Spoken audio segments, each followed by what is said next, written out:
call the meeting to order. And the first thing on the agenda is the adoption of the agenda, and it sounds like as amended. Oh, right. And we have Matt joining us via video conferencing, just so we all know. Okay. What do you want to add?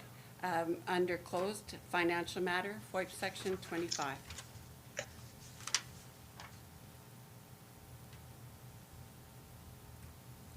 Okay, and that is all. Yes, sir. So could somebody move it as amended? Larry? All in favor? Opposed? That is carried. And moving on to accounts payable for information. For information? Kathy? Does anybody have any questions or concerns about any of the accounts payable? James? Just check number 85882, construction damage deposit refund. What was that for?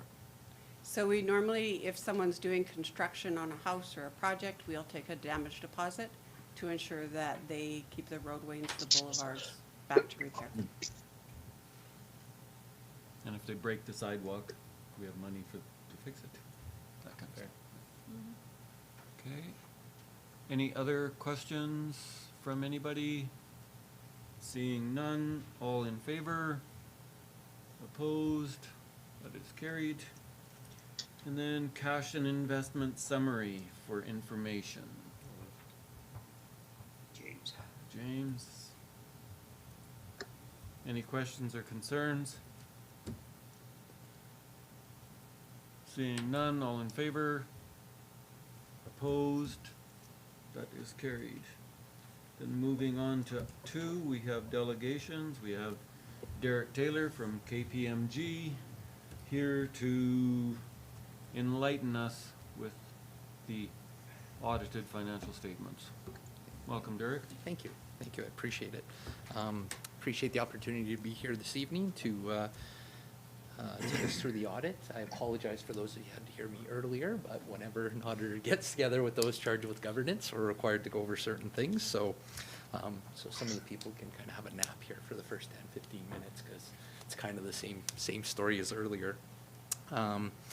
Just the first thing that we're required to do is just reaffirm our independence. So what that means is we take steps to ensure myself and everybody that works on your guys' audit is independent. So we make sure that nobody's related to anybody in a decision-making capacity, and we make sure that nobody has any financial involvement with anybody that's in a decision-making capacity or anything from those perspectives. So independence is obviously very important when we're performing an audit. And so, like I said, it's, we do take steps to ensure that we're ensuring our independence. Next comment would just be with regards to the status of the audit. So obviously, as we're meeting today, the audit is finished, and we're prepared to issue an unmodified or clean audit opinion, subject to our discussion here tonight. A couple of other items that we need to discuss is just regarding the framework. So consistent with prior years, your financial statements are prepared in accordance with Canadian public sector accounting standards. So there's no changes in the standards this year that have impacted your financial statements. But when we get into the statements, you'll notice that there's a note that's a couple pages long that talks about some of the changes that are going to be coming down the pipe to the standards. Probably the biggest one that might impact the town would be there's an asset retirement obligation section that might be coming, that is coming out, and it's similar to kind of the exercise that management went through a few years ago on contaminated sites, only now back then when we looked at contaminated sites, it largely focused on sites that were inactive. The new section that will be coming out in a couple of years focuses on potentially any area where there might be some type of a retirement obligation. So that might impact the town's statements, obviously. The next item that we're required to talk about would just be with regards to the policies selected in preparing the accounting records. So As with all frameworks, within the framework, there's a number of policy options that management can make. And as auditors, what we're required to do is look at those policies. And first off, if there were any changes to the policies, we'd bring it to your attention now, because those changes in policy could impact the way the financial statements read or present information. So there's no changes in policies this year. Then also, as auditors, we're required to look at the policies and assess whether or not there's any significant bias or anything that might cause us to question whether or not, or how the policies are implemented or selected. We have no concerns from that perspective, but just, again, as auditors, we're required to discuss those with you. The next item that we're required to talk a little bit about would be the estimates used in preparing your financial statements. So when we look at the town's financial statements, there's really probably two key estimates that impact your statements. The first one would be the estimated useful life of your capital assets. So whenever you buy a hard asset or you buy infrastructure or anything like that, it's set up on your statement of financial position as an asset, and then management estimates its estimated useful life, and it's amortized or brought into expenses over that estimated useful life. So as auditors, we're required to look at that estimated useful life and look at kind of your historical experience, look at your peer group, and if we have any concerns around those estimates, we bring them to your attention. We don't have any concerns from that perspective. And then the next one that has a fairly significant impact on the town's statements would be around deferred revenue. So whenever the town receives any funds that has external stipulations on it, so for instance, if you receive money for a certain project, it's deferred until you've met the stipulations attached to that funding. So management makes an estimate that they're meeting those stipulations in order to recognize the revenue. So as auditors, what we do is we look at the types of expenditures and make sure that it makes sense given the project and those types of things to assess whether or not those are reasonable. Again, no concerns about how management's recognizing that revenue, but just so you have a bit of an understanding that there are some estimates in the financial statements. Other than that, there were no unadjusted audit differences and no other significant concerns to bring to your attention as part of this presentation. So I'll pause for a moment, and then I'll take us into the financial statements, which I can tell everybody's sitting on the edge of their seat. So, all right, we'll sell you the whole seat, but you only need the edge when an auditor talks. So the first couple pages, if you will, the first page is just management's responsibility for the financial reporting. So it's consistent with what you've seen here in the past, just indicates some of management's responsibilities regarding the financial statements. The next couple of pages are the independent auditor's report. So this is where we express our unmodified or clean audit opinion that I mentioned earlier. Now, the rest of this part of the document just goes through and indicates that we conducted our audit in accordance with Canadian auditing standards. And it also goes through management's responsibility with regards to the financial statements and those types of things. But the key thing to take away is, again, that it's an unmodified or clean audit opinion. So the first page with numbers on it, page 1, is our statement of financial position. And this is essentially a snapshot of where the town was at December 31st. So I'm going to take us through and talk about some of the key variances. And if there are any questions, please feel free to stop me if you like. I might be looking down at my notes here, so throw something at me or yell, and I'll pause. So just starting at the very top, we'll see our cash and cash equivalents is quite a bit higher than the prior year. And there's a couple things here. One is just largely looking at our day-to-day operations generated a fair amount of cash this year. That coupled with, and I'm sure management could comment on this as well, is that some of the current products being offered by some of the financial institutions are offering a little bit more attractive interest rates than what we're seeing in the longer term things at the time of December. Of course, rates have pushed up a little bit, so that might change going forward, but at least at the time here, we were just holding a bit more cash. That probably coupled with kind of what your budgeting expectations are going into the next year as well, probably impacting how management's balancing the amount of cash that they're holding.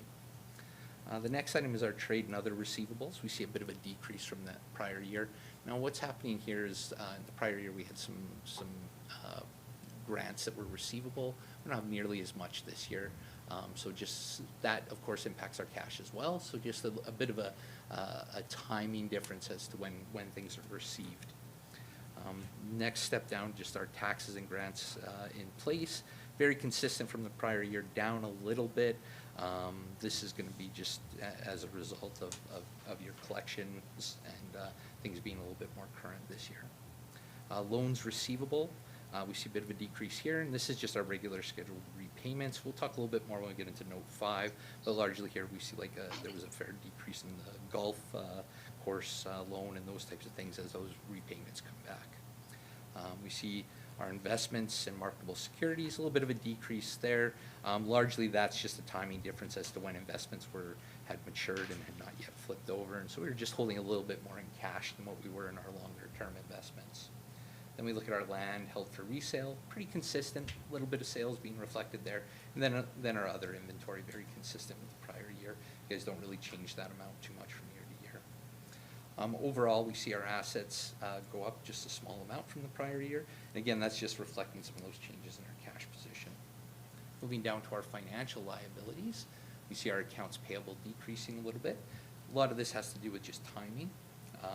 Our employee benefit obligations going down a little bit, which is actually good to see. This is some of your, your leaves and those types of things.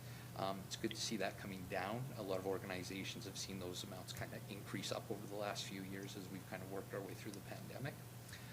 Our deferred revenue, we see a decrease in that.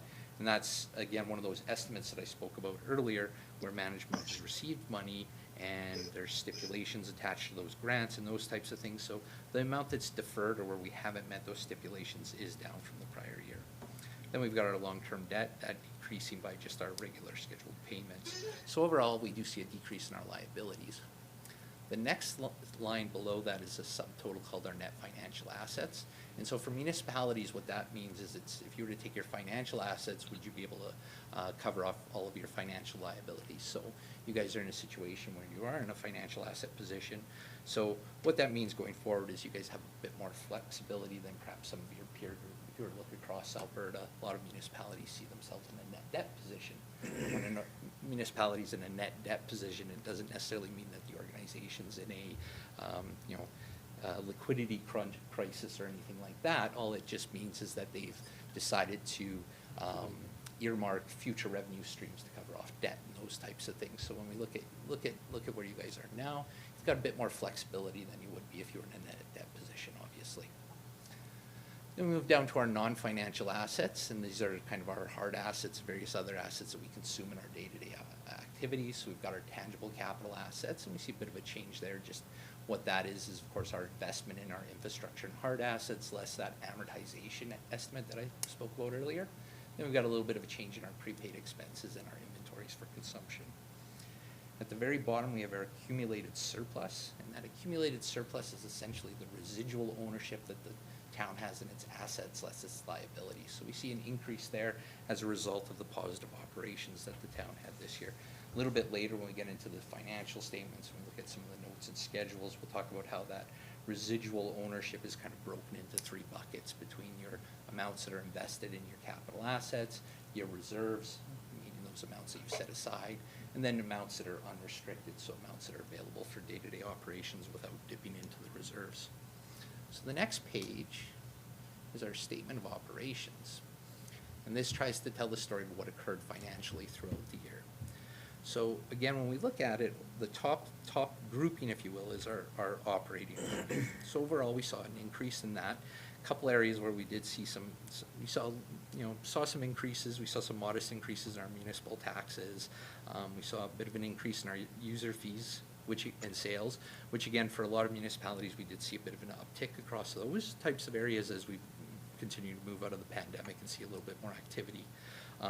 Government transfers for operating, we do see that being a bit higher than the prior year, and a lot of that has to do with some of the funding that we received in the prior year that was deferred, and us being able to spend it and realize or remove those stipulations that I spoke about earlier and recognize the amounts in revenue. So that's like that MOST grant, those types of things. Then we see our investment income, so a bit higher than what we budgeted, a little bit less than the prior year, and that's just a reflection again as rates were relatively modest and investments mature, and then whether or not or when they can be reinvested and at what rates. Then we look at kind of the other few revenue sources, very consistent with the prior year. Moving down to our next grouping, we see our expenses. And so we see our expenses a bit higher than the prior year. And a lot of that has to do with just the increased activity that we saw across the board. So we do see it increase from 12.8 to 13.5 this year, but still coming in a bit under budget. The next subtotal is our deficiency of our revenues over expenditures from operations. So up above in our operations, we do have that non-cash amortization estimate that I spoke about that represents us using our capital assets. So below this, we get into our government transfers for capital. So this is where we receive capital funding and it comes in. So this year, a little bit less than the prior year, but very consistent. And still, when we bring down to our bottom line, we see an excess of revenues over expenditures of about 1.8 this year compared to 2.1 prior year. So again, very, very consistent given our changes in some of our government transfers of capital. Moving on to the next page, we get to our statement of changes in net financial assets. So I spoke about earlier how we are in a net financial asset position. What this statement does is it takes that excess of revenues or expenditures or bottom line and adjusts it for changes in our non-financial assets, so the tangible capital assets and inventories and prepaids that I spoke about earlier. And it just kind of takes out the investment in the new capital assets, and then it puts back that non-cash amortization that I spoke about earlier to kind of show us, you know, what was really driving that increase in our net financial assets. But probably the key thing here is that we've further improved our net financial asset position, again, making sure that the town has flexibility going forward. The next page is the statement of cash flows. And I apologize because I always introduce this page as the same way. So whenever you go through a set of financial statements, the statement of cash flows is really good for kind of telling the narrative or the story of what happened in the year for an organization, whether it be a municipality or a commission or an authority, a not-for-profit, or even a for-profit organization. Because what it does is it takes our net income and it adjusts for the various things to kind of show what was the impact on our bank account at the end of the day. So it starts at the very top with our excess of revenues over expenditures, and then it adjusts for some of our non-cash items. And then it adjusts for some of our changes in what we call our non-cash assets and liabilities. So changes in our receivables and those types of things to come down to the, I guess, the second subtotal, if you will, which is 5.8 million this year compared to 8.4 million in the prior year. And so what this number is your cash flow from day-to-day operations, if you will. So for any type of an organization, we like to see this number be a positive number, because if you have an organization that sees their cash flow from operations be negative year over year over year, that tends to mean that the organization is financing their operations either by borrowing money or selling off assets, those types of things. So, you know, when we look at the town the last 2 years, it seems very strong cash flow from day-to-day operations, which is great. So then the next question is, well, what did we do with the cash if that much came in? So that gets us down to the next couple of line items. So when we look at our capital, this is where we show our investment, our reinvestment in the town's infrastructure and hard assets. So $4 million being invested in capital assets. Below that, we see changes in our investments. So in the prior year, you guys took $4.7 million and invested it in longer-term investments. This year, we had some mature that hadn't been reinvested, so we have a bit of a positive cash flow back in our bank account for that perspective. And then we see our repayment of our long-term debt. So what we see is a strong year operationally, and then the fact that we turned around and we invested a fair amount of it in ourselves is really kind of the narrative for the year. After that, we get into the notes of the financial statements, and keeping in mind that I know that it's after 7 o'clock, so I will, and I have a droning voice, so I won't read through the significant accounting policies, but if we were to start on page 5 and go through to page 9, or page 8, this takes us through the significant accounting policies of the town. So as I mentioned before, there are no changes in policies. So I would encourage you to read through them, but there's nothing new that needs to be brought to your attention at this point in time. Starting on page... The only thing I would Sorry? add, Derek, is there are 2 new counselors. Okay, that yep. This is probably the first one they've been through. Oh, fair enough. Well, still, even with the policies, I don't tend to read through them, but I Right. recommend that you guys read No, through no. them. But that's fair enough, absolutely. So, but just keeping in mind that, so as I'd mentioned before, and that's why we kind of always talk about some of those other items beforehand, where I talk about whether or not we've had changes in our policies, or if I had any concerns with the policies that we used.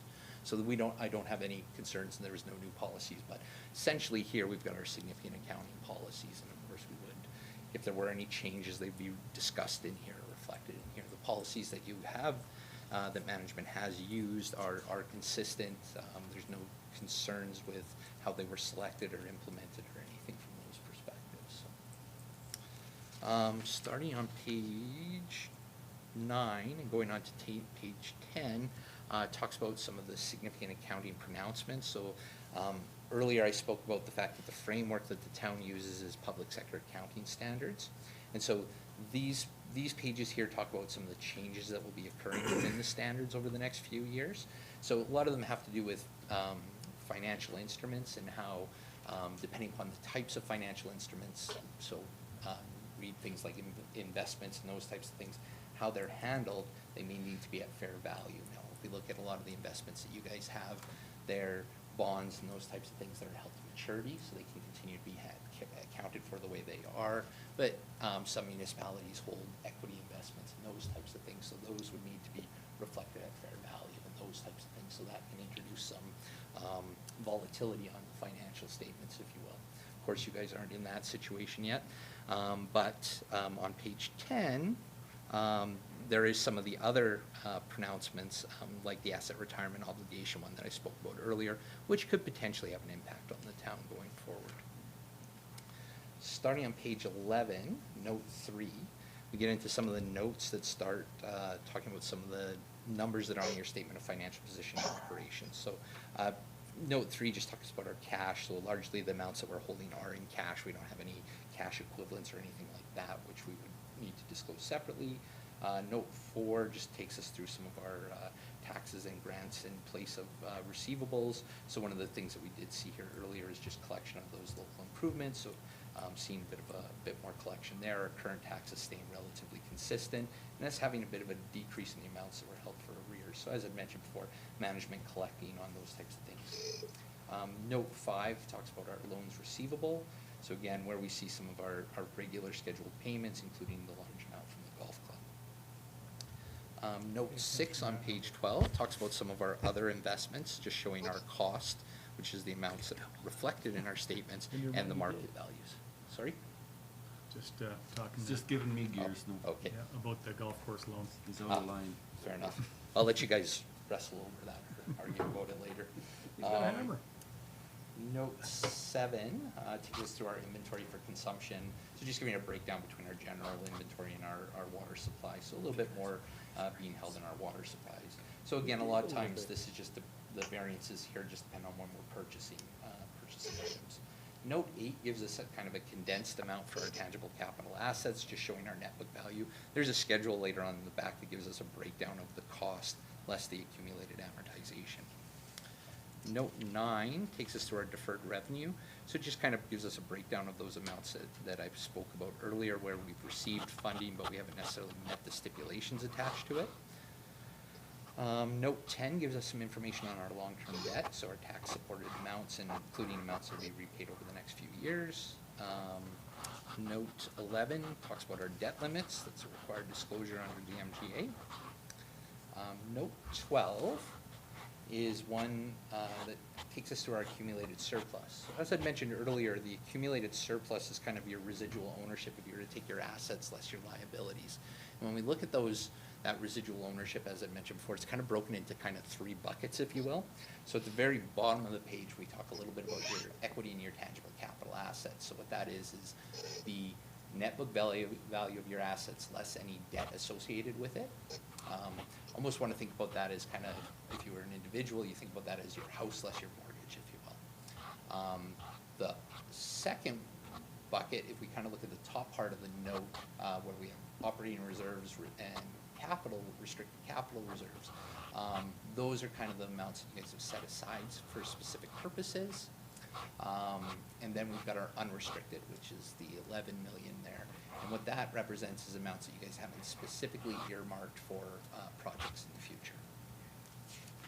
Note 13 just talks a little bit about the segmented disclosure. So there's a schedule in the back that kind of takes our statement of operation and breaks it down by function and object. And so this just talks a little bit about how those are broken out. Note 14 is some salary and benefits disclosure that's required under the MGA as well. So this is a breakdown of amounts received by councilors as well as certain designated officers of the municipality.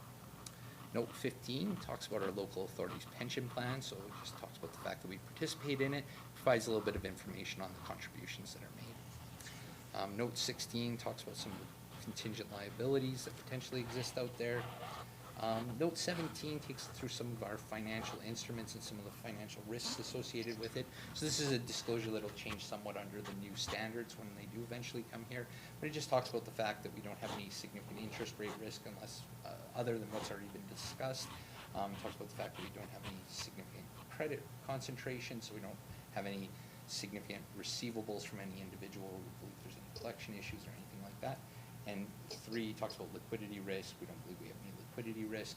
If we had any other strange or bizarre things, like if you guys were investing in cocoa futures or anything like that, we'd have to have it disclosed in there currently. So, Note 18 just takes us through some contractual rights, and then just some other information on budget information, and then ultimately the financial statements need to be approved.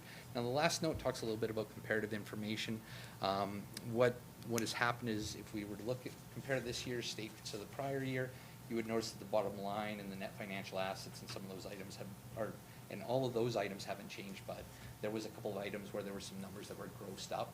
So we just worked with management to kind of put those back together so they weren't grossed up, so that the amounts would look more consistent and appropriate given the current year's presentation. After that, we get into the schedules to the statements. So starting on page 23, we have Schedule 1 that just gives us a schedule of our government transfers, so just a bit of a breakdown as to where our operating grants are coming from and our capital grants. Schedule 2, as I'd mentioned before, we have a segmented disclosures. So what this does is it just takes your statement of operations and just reflects it a couple of different ways. I apologize, it's odd orientation on the statements.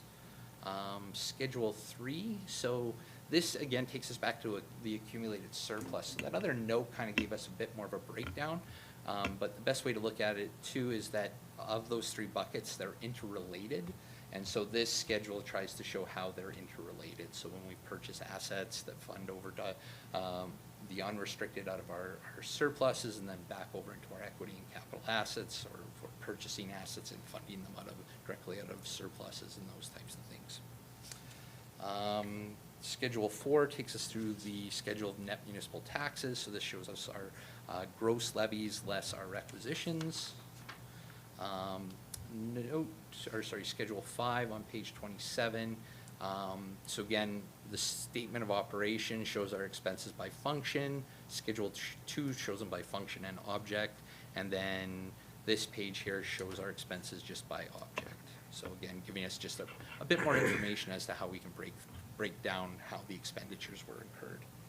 And then the last schedule is the schedule of tangible capital assets. So earlier there was a note that kind of summarized the net book value of your capital assets. Essentially what this schedule does is it takes your cost, it reflects your cost plus your new additions, less your dispositions and your amortization, show what the net book values were at the end of the day. So that does not do justice for all the work that your management team puts into preparing these. But 100-yard dash through your financial statements.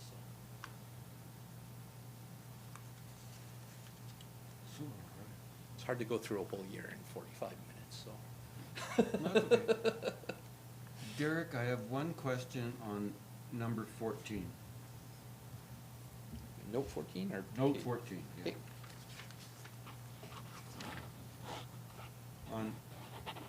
In all of them, they talk about salaries and benefits and in total. Mm-hmm. When you look at our town manager, the numbers don't add up. Yeah, so sorry, in the draft that you guys have presented there, it doesn't. On the new ones that I brought today, they do. So the Okay. ones without the draft, they do. I apologize. So somebody did catch that? Oh, yeah. Well, I'm Yeah, very yeah. happy No, for no. that. They get re-added about 5 times, so yes, that was caught. So, I believe the number that you guys have there, the number I have here is 15975, so, That's better. yeah. So, it was caught, absolutely, so. Sorry, we were trying to make sure that we got them into your package, so. Okay. But it'll be added 1 or 2 more times. And There's a then- lot of numbers through them, so they go through a couple of people, so I do apologize. Yeah, and I know in the efforts of time, some of these things you did go through. And again, just, I think, some of the stuff I might bring up later with the two new people, like some of these notes are actually important and put us in good stead, that, again, you don't have to spend the time to keep patting our backs, but. Note 11 is, there's a lot of communities that don't sit as well as we do on that, like when it comes That's to our fair. debt limits. That's like- fair. Usually you probably see a lot of those would be the organizations that are, or municipalities that find themselves in a net debt position. Again, it's not, when a municipality's in a net debt position, doesn't necessarily mean they're suffering from a liquidity crisis or anything like that. It just means that oftentimes what they've done is they've gone out and they've borrowed in order to fund usually infrastructure. And so in doing so, they've earmarked their future revenue streams to make sure that they can pay for that current decision on the infrastructure now, right? And so it's something that a lot of municipalities have a hard time with as infrastructure ages, and let's face it, a lot of infrastructure projects are not cheap, right? So then all of a sudden, depending upon what kind of government grants are available, what type of financing that does. But where you guys have seen an improvement in your net financial asset position, like I said, it puts you in a much more flexible position going forward to make decisions. Back on page 2 at the very top. Page 7 of our package. I'll just let somebody else scroll. It just, in our revenues, the net municipal taxes, I'm sure you probably don't even need to look at it to answer the question, but the net municipal taxes, our budget was 5.9 million, our actual was 5.6 million. Why would there be a difference there? Is that taxes in arrears? And if so, it only said 166,000 later on in taxes in arrears. You know, a lot of it has to do with the collection of your local improvement taxes. So under the, I believe from a budgeting perspective, you guys budget on the local improvement taxes that you've collected versus what's required under the accounting standards is when you do a local improvement tax, they're required to be brought into revenue right away and a receivable set up right away. And so you guys have collected and drawn down the receivable while you budget for collecting those revenues. I think that's a fair way of putting it. Does that work for you Okay. guys? Okay. I just didn't want to step on management's toes. But, so you guys are, like most municipalities, a lot of your budgeting is kind of more on a cash basis, which makes sense, but it just kind of, there's some small differences between that budgeting and the way that the standards require certain things to be accounted for. But that's largely why you're seeing that difference. Okay, I'll probably forget that answer by next year. And I think this number shows up in some of the notes later on too, after you take Yeah, it the says- requisitions and, yeah, when you take our whole total, take out the school taxes and stuff, that is what we were working on. So if you were to look on, in note 4, where we talk about local improvement taxes, that's And where what you'll page see is that that on? number. So page 11 in the statements, I'm certainly not It's sure what page that reflects. 36 of our package. 36 of 33? No, 36 of 195. It is, So if we just go down a couple more. it is Page 30. 16. It's 16 Thank of. you. So in there, you'll see your local improvements decreased, and that's the collection of the amounts. You guys, you levy them still, but the accounting standards require that they've there's been that set one, up yeah. all as a receivable at one point. Is that same number too? Okay. I'm sure I'll forget that next year and ask you again. That's okay. That's not a problem. Not that That it was an wasn't- easy one, though, so that was good. Not that it wasn't invigorating and life-changing.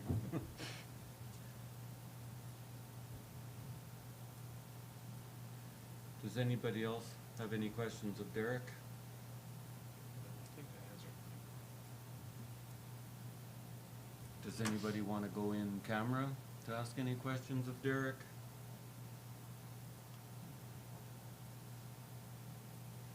Nope. Derek, do you have anything more to add?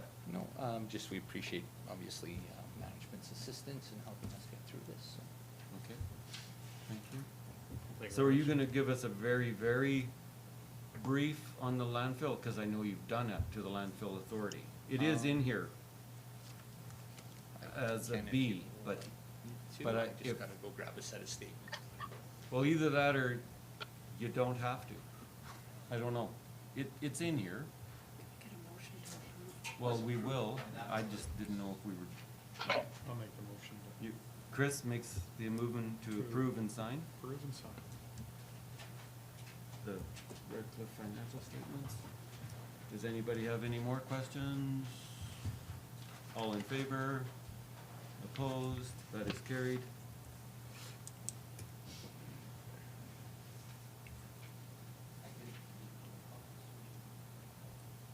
If you want, like I say, it is all in here, and I know that you gave it to the authority. They were. And I know as Cypress and us are responsible only if they do poorly, right? Yes. And they still owe us just about $1 million each, so. Yeah, that's fair. About 776 each, yeah. But they did make the regular scheduled payments to you. Yeah, yeah. And They didn't they get did have a bonuses, positive though. bottom line. We did Like the issue a golf course. unmodified opinion for them. They did actually move from, it was interesting enough, we were talking about net debt position, so they were previously in a net debt position. They've now moved into a net financial asset position, so. Again, on the back of having, a strong year operationally and then also paying down debt, helping them get into that position, so. They also had no changes in their accounting policies or anything like that this year that needed to be reported on. That's about as brief as I can get it. That was Or pretty if you brief. like. Sorry, you can tell, we kinda, auditors have kind of like a, we have the story that we're gonna, and then if you throw it off, I gotta go get my book, so. So, There's our entry policy too, if you're not satisfied, double your garbage back. What's that? It's our warranty policy, if you're not satisfied, you get double your garbage. Double your garbage back. We made $500,000 less last year than the year before, and your expenses went up. We invested heavily in, It's okay. you don't want to know. Okay. We're getting a shredder? We have one. So I guess that is received for information. Yeah, I'll move that. James? Any questions on any of the landfill? Because he is right here, if somebody did have a curious question. Seeing none, all in favor of receiving for information, opposed, as carried. Thank you very much, Derek. Thanks, Thank you. Okay, moving on to minutes, we have the council meeting held April 11th, 2022 for adoption. Jim? Page 60. Does anybody have any questions or concerns from the council minute? I guess while we're on that topic, so for, no, I can ask later. It's for my own personal. Yeah, exactly, you can't ask. Yep. Okay, I'm glad that's cleared up. All in favor? Opposed? That's carried. Good. Requests for decisions. The 2022 final operating budget for consideration. Would somebody like to move that? James? I'll move to approve it. as Okay. presented. Does anybody have any questions or concerns?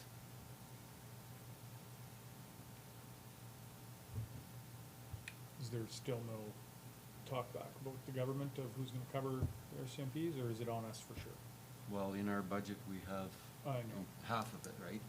There's been no conversation that I know of, other than the one letter we received all the way from Ottawa, saying that they estimate us owing $246. But everybody's still fighting this. But everybody can pound salt sometimes. Yeah, so we're estimated to owe 246, didn't we budget for much higher than that? Didn't we take like 300 from reserve? No? What did we took take from reserve? Half from reserve. I think we and took from half of I it. know it's 50-50, but, or did we just take 123 One, out I of think reserve? with 175, is that about what we took? When- It's in there, it went up 324 and we took 160. There it is. I knew we took half of what we were thinking. But there are still, they say they're gonna work with us as to how we have to pay that back, but it doesn't matter if we pay it back in a year or 5, it's still a hit. Of course, yeah. That is going to compound going forward, Gotcha. so. So we owe 324, is that, That was an estimate at. 324 budget is what we estimated, yeah. okay, 324 is estimate, so that's what we budgeted for? time. No, And we what have was that? budgeted half. We budgeted for the whole thing, but only pulled half from Right. tax, half came So from we reserve. budgeted for 324. Yeah, And what was actual again? 246 is what they're guessing. So we're saving about 80,000, hopefully, and I think that's the retroactive, then there's the go forward that we'd still have to cover. and that Yeah, we- combines 324 or something? Yeah. So we budgeted for about the approximate correct amount? Yeah, I think that's what I remember is we allowed for, this is gonna be an ongoing thing, so. Well, it's not going down. No. It will if we go to provincial, please. Don't go there. But moving forward, it should only be approximately that 80,000 increase then. Well, it said they were going on 4% was the last letter. Or the last video meeting. What's 4% equal to? A lot. If we had to attach a Well, number to that? 1.6 million times 0.4, so 16, what is that? 0.04. 64,000. It's It's a a lot. mill rate, 1 mil, 1 mil. which is confusing. Better than actually, well, a mill is a 1,000th of our tax, so you see how we almost asked for $6 million, that number you, that 5.9 million? Mhm. So a mill is 59,000. Right. But it's confusing when you're talking about 1.6 million in dollars, and then you're talking about 1 mil in tax rate. Right, but the tax, what that would mean is, that could mean a mill a year just in RCMP increase. Yep. And you try to Which keep means us at a mil. different to everybody that owns a house. Or a few, like your worship. Well, the more your house is worth, the more that mill means. Mm-hmm. Of course it is. Thank you, Chris. You're welcome. Or a boutique motel, Oh, God, those are tax exempt. like a pit stop. It's not a church. So the only thing I had trouble with, and I sat and added up a bunch of numbers for not much, was the way we, and we're not even supposed to be looking at it, but I looked at it, is all the wages, and we shuffled so many of them. Yeah, And we've moved some around, we've zeroed some accounts and added here and there. And yet, when you look at, there's still being money allocated to 0 lines, right? Like, we've got $20,000 wages put into a line that's 0. And then, even worse is when we go into the future, none of those have been moved around. So it's like, this year is a 0, and then next year and the year after, we're back to big amounts of money. And this is a public document now, right? yeah. And it's hard to understand. But most of the changes, I went through, I think, Public Works, or water. I went through all the different wages in water. And it overall didn't change a whole bunch. No, it shouldn't have. It went from 480 something to 500 and, we're good. But it just, there was probably 4 different places where all the lines changed. Yeah, 487 to 502 is what the real change was. But then in the future years, then it just, because of those projections, it goes all squirrely, right? So I don't, at some point in time, that just needs some cleanup. I realize that all we have to be really worried about in this motion here is just the 2022. Correct. Go ahead, Phyllis. So it will be cleaned up when Mike and I finish cleaning up and moving into the FMW budgeting software. Okay. So this is what, Questica or? Questica, yes, So sir. you're getting out of this? Yes. Totally? Yeah. By the end of April. Okay. We're just finishing up the capital now. Okay. And then I know we took all the vehicles out of everybody's budget and put them into one of their own. Yeah, they're all in 212, 02, 520, 065, I believe. And the only functions that still have vehicles are water, sewer, and garbage, because those are rate funded as opposed to tax funded. The fact that you know that code scares me. Yeah, that was slightly impressive. Well, no, they all got moved from their individuals Yeah. to that one, right? And that's supposed to help the overall budget. Yeah, that's a sore spot. Well, no, otherwise, because you never know who's gonna break down and who isn't. But again, there are times when, even though you say, yes, they stay because of rates, it still doesn't show. And we said we approved it before, but now those departments actually look different because they don't have that in it. It's true. Yeah, we have all these departments and then we have this kicker equipment that we don't know who's the biggest user of. But you will see that at budget time, because we can print that report out of the asset Right, management. but we see, most of the time, we see a number and a small description. That'll take it's okay, but you'll have to look really close to see, or even think whose that is. Like, whose crane is it, and whose this is it, and there is a backhoe in water, and there is a excavator in storm, and it's all different. But that is what we switched to this year, so. Yeah. No, I think, like I say, the biggest thing I was thinking is this goes out, everybody can read this, and especially if you started looking at the 23 and 24 forecast, the numbers were all over the place.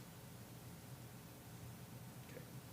Well, looks like we got a lot of vehicles that we're not forecasting any money for in 23, 24. Well, they all get zeroed till you get to the equipment budget. Well, I thought that's what I'm looking at.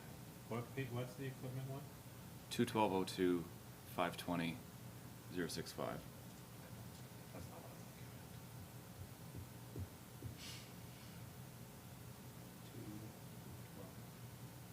at. Yeah. that Yep. one right What there. section is There it is.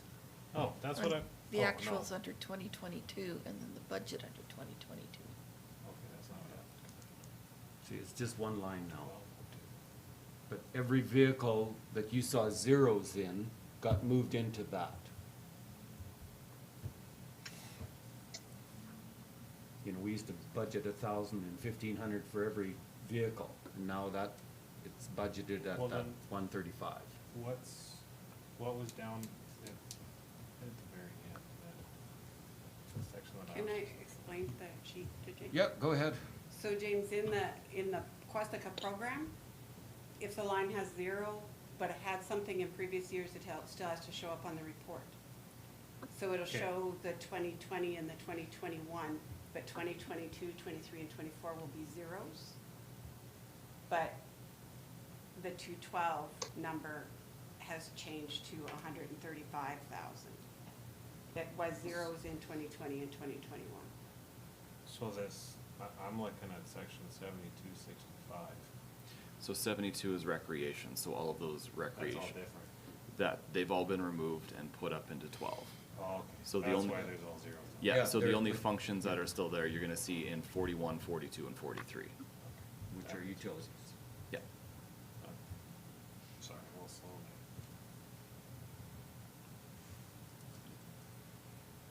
there. Yeah, but now that, like I say, that line, we don't even know how many vehicles are in there, right? So will the vehicles always show up even if there's zeros in their assigned So like, organization? like the 72, is that like the one that he's looking at that have zero, Yes. future zeros? Right. Once Or it, in 31 or 41, once it drops off historical, then they'll disappear. yeah, then that account won't show up in here anymore. Okay, so then you'll have some big master list of vehicles and it'll all add up to that one line. Yep. Yes. And we will have that report for you at budget time. All right.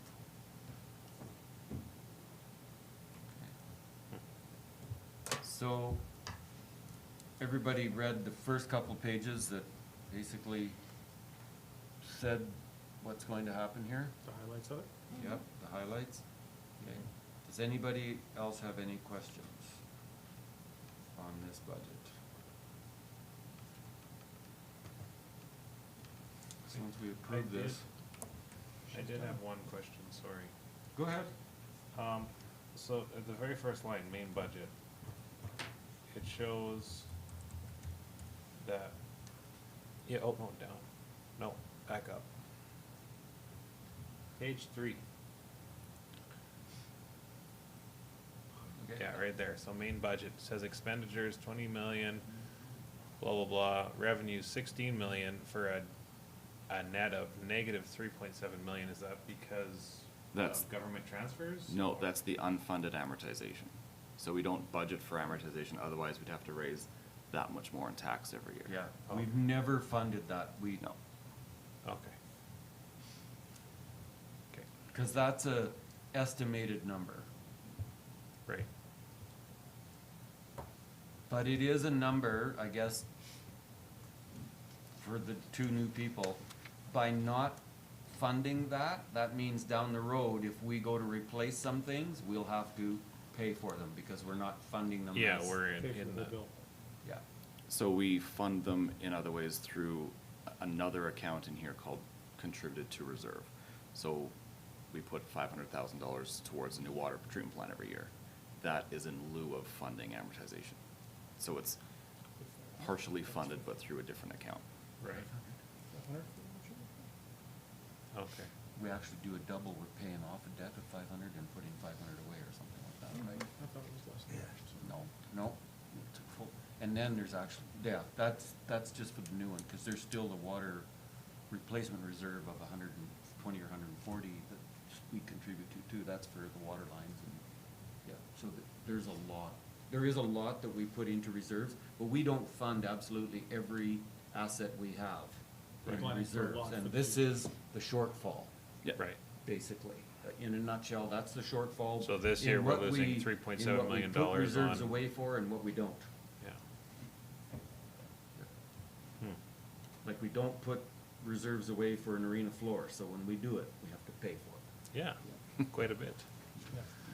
But that's, the hazard is, if you try to fund absolutely everything, I don't know if there are municipalities that are doing that, Taxes will be through the roof. taxes would be high. Only for now. Forever. It would, They don't it go would be a down. continually rolling steam engine there, Yeah, probably not. because things always break and fail.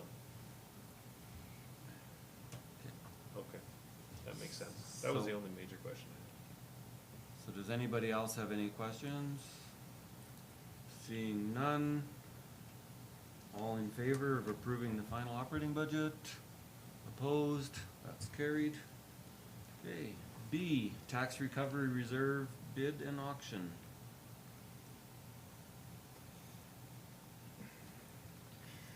That's option 1. Kathy?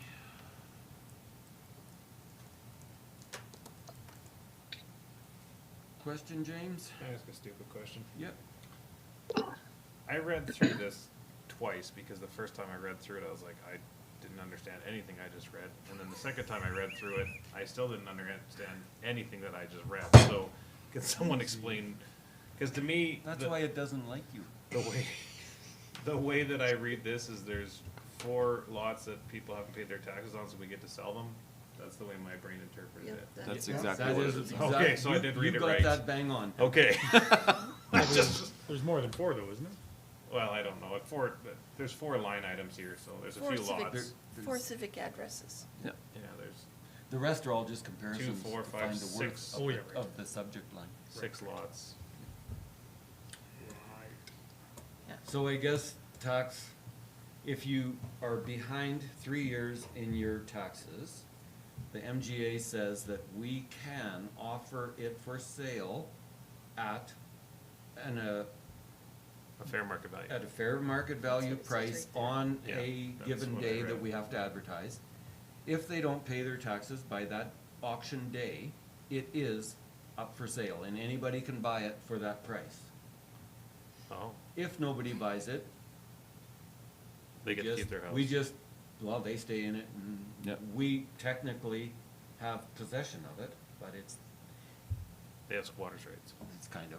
And if it did sell at auction, all we would be able to keep is what is owed and administration fees, and the rest would go to the owner.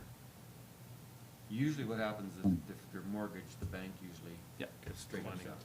We don't get it to auction. I- Ever I- since, I asked the same question, and we haven't had one go to auction since I've been here. In all my years, I only know of one parcel that ever went to auction. Oh. Yeah. So by That the time, actually- when you threaten to sell their house, people pay their taxes? Well, the bank will, cause they wanna Yeah. repossess They it want more first than- rights, yeah. not the town. Oh, And the bank's got money, turns out. really? Yeah. Oh, Yeah.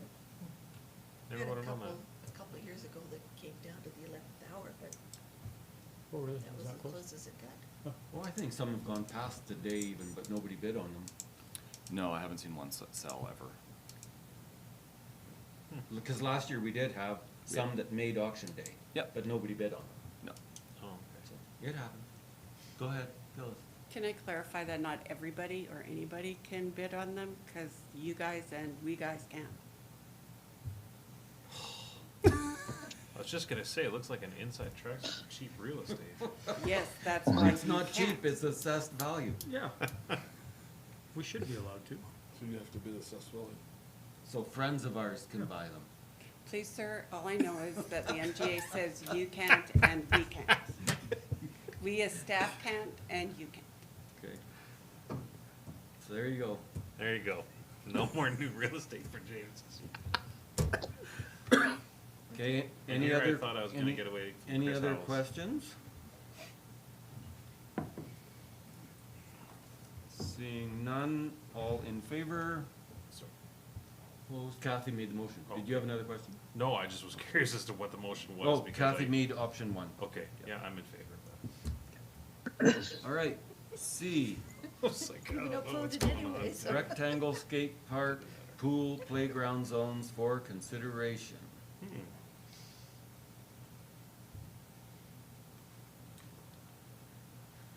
Wow.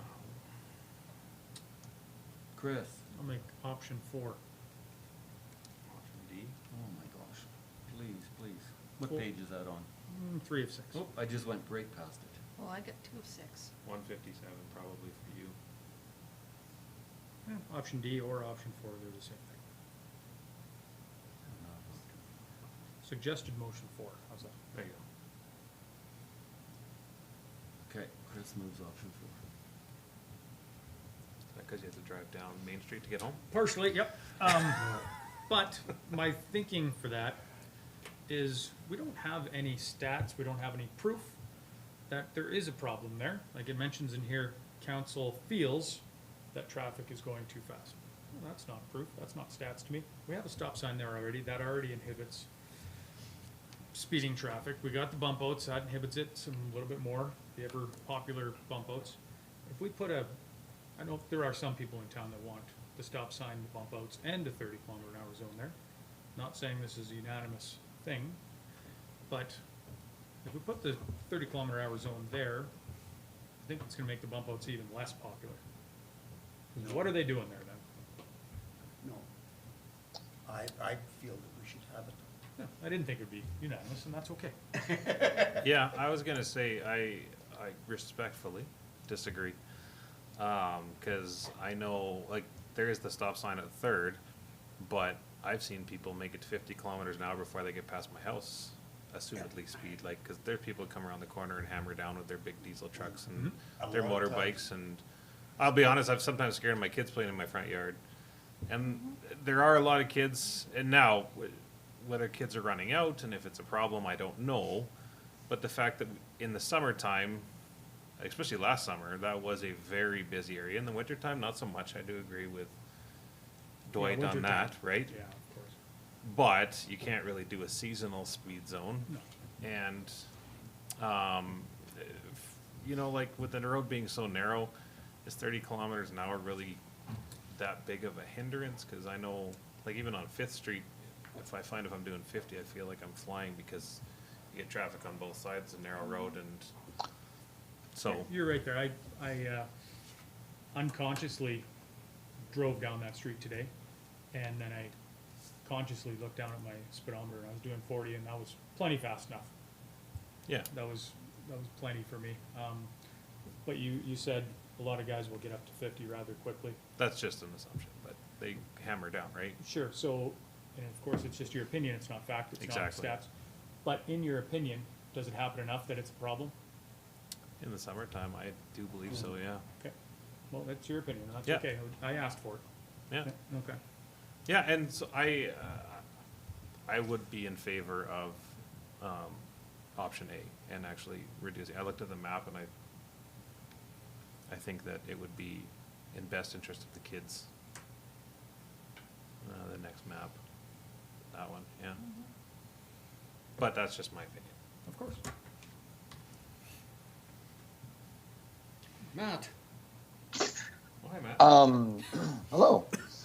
This is one thing like I talked to a number of residents about during the campaign, and everyone I talked to was in favor of it. And also another point I want to make is I think that we should be proactive on this and not reactive, because I think the last thing we all need is if a kid does get hurt or worse, and we haven't dropped the speed limit. I think the backfall could be like really bad in that aspect. So I'm all for safety. So, and again, I have to kind of side with James with what he said too as well. That's just my opinion. It's going well for me so far. Yeah, because I'm going to side with them because the youth center has asked for this more than once. And so is the library. Because the most unpredictable thing on earth is a child. This is true. And they don't necessarily believe in sidewalks like our local deer. In the summer, they'll just run back and forth. Yeah, I agree with the speed zones. I had a guy at my house on Saturday morning, I believe it was, and he figured we should lower the speed limit right through the whole town of Redcliff to 40. Well, I'd probably be in favor of that. Well, that's what Dunmore did, right? Airdrie is, And- all the residential streets in Airdrie are 30. Medicine Hat did it in their downtown. Yep. What's the speed limit in Dunmore? It's 40. Oh, I didn't know that. I think Edmonton might have done that too in their residential districts. 40's plenty for us here, to be honest, in my opinion. I Just know. not 30. I know last summer was busy because we've talked about this before. The last time this came to council, I was totally opposed to it because that is actually the widest street we have in town with the most open airspace. And So- bump outs. Well, now we have the bump outs. And I have to, I don't want to bring in this fellow named Darwin, but we need, I believe, we need to rear children to look, because that is not the only street they have to cross in all of town. No. Because this is where the argument is, that you have to start lowering it everywhere, because they have to cross roads to get there. And they can play in any front yard and kick a ball out and run out to grab it, you know, right out past parked cars, and it's happened. I've gone to scenes where kids have come booting off the sidewalk with their bikes, and they didn't look, and there's no chance. Yeah. It can be anywhere. This one, I still say that for the most part, that's the widest, most open road we have in town. So if our drivers are looking and our children look, that should never happen. But last year when the skate park was open, there was a lot of extra people parked there. Yeah. And it really was busy. Well, and with swimming lessons, like, Swimming lessons have been going on forever. That's not, that Right, wasn't but- bad. No, but the thing, everything adds up. when we would take our kids to go for swimming lessons, like, you'd be lucky if you could park near the pool, you'd be parking all the way back by the Rec-Tangle, because the whole road was lined with cars, so now your line of sight is impeded, So you're Yeah. saying your kids don't walk to the pool, you drive them there. 100%. So they don't cross the street there. Mine don't, know. but other people's do. No, they don't, they park, there's a whole bunch of cars parked there. We drive our kids everywhere. Well, they're spoiled. And What can at I the say? teen center, I think that's even worse, cause the word teen tells me that they're over the age of 12. Well, and And this they is past, never look. this is past the teen center though, right? 'Cause the No, teen this center's goes the- past it. Yeah, Yeah. but the 30 zone, there's, oh, maybe they just forgot to draw the yellow line. Yeah, Is it actually, from Broadway? It doesn't go in front of the teen From center. Broadway down to. No, it says make Main Street between First Avenue Oh, you're and right, Third Avenue. so Yeah. it So would the youth miss the center's teen- not even- It wouldn't that's be It's still a in the teen 50 center. zone. Yeah, Yeah. but the area that they were concerned about was the Rectangle, the swimming pool, and now we've got the skateboard Skateboard park park. in there. There's The just so BMX much, track, yeah. there's so much recreational stuff concentrated in that area. That's probably where there's a lot of kids concentrated during the summer. I think it's a good definition for a playground zone, even though there's no playground there. Well, I was hoping Jason would come up with some hard and fast rules, or even guidelines that say, when you have this, this, and this, it warrants that. But instead of just a bunch of opining. Anyway. Yeah. I drive through a playground zone every day in Medicine Hat almost, and I never see a kid there. First Street. Yep. Yeah. Mm-hmm. One But a kid hit got one- killed there. One 12-year-old. One time. Didn't even die though. But No, didn't she- die? She was hurt bad. She was Oh, bad. sorry. But it was very knee-jerk reaction, I Cas- thought. Casper Anyway. got, Casper got a speed ticket there at 31. Anyway, it's, But that playground especially, it's so well treed and, Well, and that one's fenced too. yeah, it's, no, it isn't. Well, no, it's it's not not fenced? fenced. No, it's No, not not fenced. fenced. It's just trees. There's no, trees. they're You dead can hardly, trees. well, you can still hardly see the playground from the street. Right. You gotta really- slow down and look. Wow, Yeah. who slows down? But just one of the big complaints I get from the residents, and I'm one of them that says the same thing, is we have so many stop signs in this town. And that's what makes people upset, and that's why they drive faster. They stop at the stop sign and then nail it, and, They take off. yeah, More like they yield at the stop sign. Yes. or yield at the stop sign and but still nail it to get, So maybe the issue isn't lowering the speed limit, maybe the issue is asking for just a little more law enforcement presence in the summertime. My question with that is it to enforce what though? Because if they're not enforcing a speed. The stop sign, both. Oh, at the four-way stop there. yeah. The stop sign's already passed. You're right, but the stop sign is there to inhibit speed. Until you get to it. Yeah. But It's- they do not. Well, maybe the stop It's sign a should be traffic moved controller, it to is not a speed second. controller. Yeah. Yeah, Well, traffic control device. it's hard to get up to 100.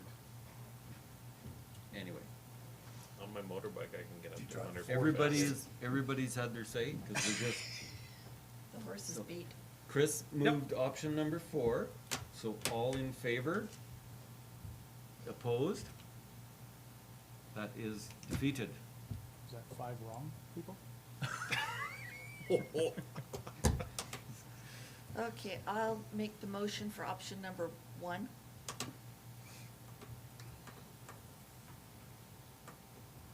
I personally in favor of that option. I made that motion several years ago, but And you're still bitter. some people that wanted to speed. I was waiting for you to pipe up, Larry. Okay, so option 1 is what we see on the screen there. Yep. All those roads will become 30. Can you put something on there about bigger signs or? There are signs there right now, but they're not real, Well, they're They're just not really- they're playground not- signs, there's no speed control there's no signs. speed, but it's kind of a cautionary sign. Yeah, yeah, a yellow sign is a cautionary sign. That's right, yeah. I'll leave that up to administration. Okay. Any questions or concerns on that motion? All in favor? Sorry, Chris. Opposed? You stand alone. Yes, I Good do. on you for And standing that's your ground. How does democracy. that feel? It's okay. I've been there. It's okay. Lots of times. That's Good on you scary. for staying on We top have of that decided hill. as a council, All right, so D. and I support it. Smart enough, we're moving on. Okay, sorry. So D, Prairie Rose Public School meeting request. I'll move for consideration. Matt. Yeah, but it's gonna want a school zone.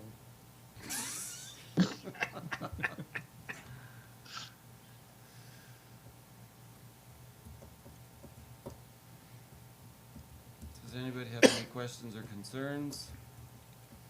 There is two motions there, or there is only one motion, sorry, Matt. Would I be correct in assuming that we'll talk later about what we want to talk to them about? Well, yeah, because they don't have anything here that they want to talk about either, right? That's Yeah. correct, Matt. Want a coffee? Yeah, right there. But they do mention possible tours. Which would mean a walkabout, I guess. Well, schools are open again. Yeah. Well, I'm sure this would be after hours, not during school. Hard to say. So what would everybody's flavor be then? Would you want it during the day, during the evening? Because somebody's gonna try to set up times. Mhm. Well, normally they just come, say, okay, we can do it this, and then we say, okay, that kind of works for us. Okay, I'm almost unemployed, I'm flexible. okay. It's after 4:30, I'm flexible, I just walk down the block, so. Okay. All right, so we're in favor of having a meeting with them. And more details to follow. Well, we haven't voted yet. Yeah. Well, you're right, but all in favor? Sorry. Opposed? No, it looks like it's carried. Loosey-goosey meeting tonight. All right. Project updates. Information. Jim? Any questions on any of the projects in here?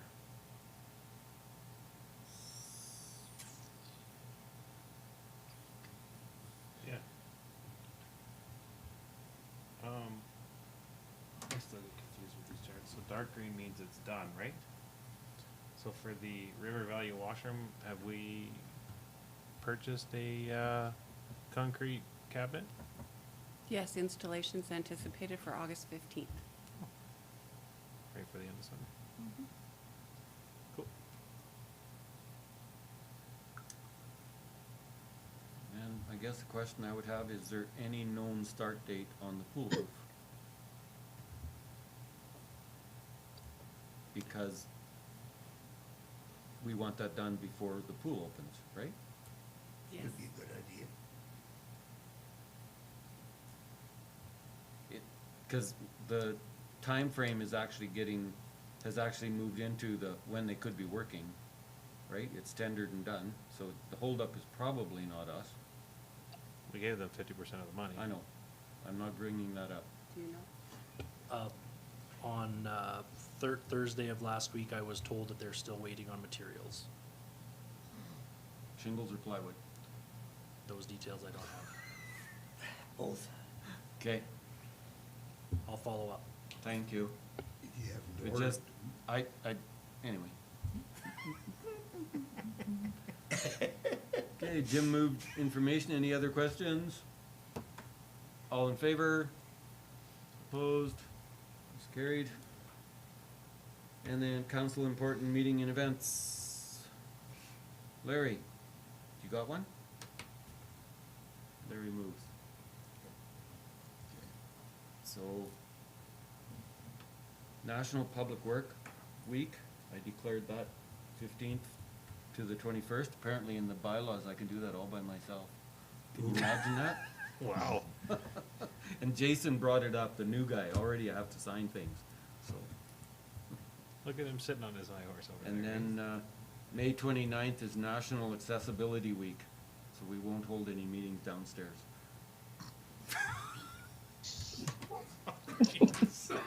Lord love a duck. Was the tree planting this week? Nope, it's May 28th now. It's here. Isn't it on there? Yep. Yeah. Well, it says Yeah. tree dedication ceremony. It Yeah, doesn't say tree that's when planting. we're gonna plant them. We're Oh, gonna okay. dedicate them to the ground. Oh, okay. Yeah, it was supposed to be this Saturday, but it got moved. Apparently, the Trees didn't come in? I think he was just a bit worried that it might still be early. Oh, no, we might get snow. No, just they'll survive better. I'm not involved with that either. That's just what we were told. Okay, Please wait another month. okay. Did Okay, so Larry moved all that information. Any other questions? All in favor? Opposed? That's carried. All right, short recess. 5 minutes. Okay.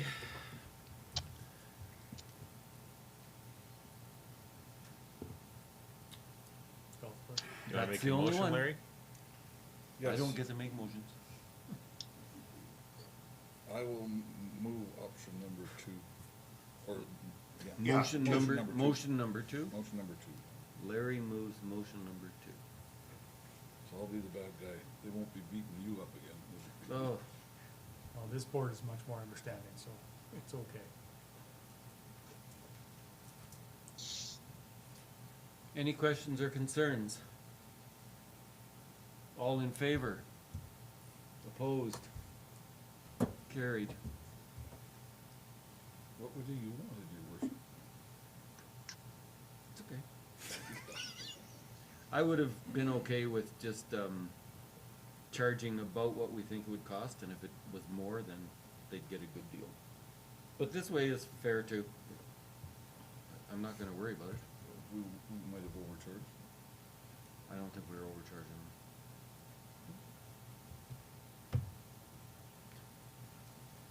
Let's go home. Okay, Jim, That was a good one. any this week. questions or concerns? All in favor? Opposed? Have a good night, Matt. Yeah, have a good night, everyone. Yeah.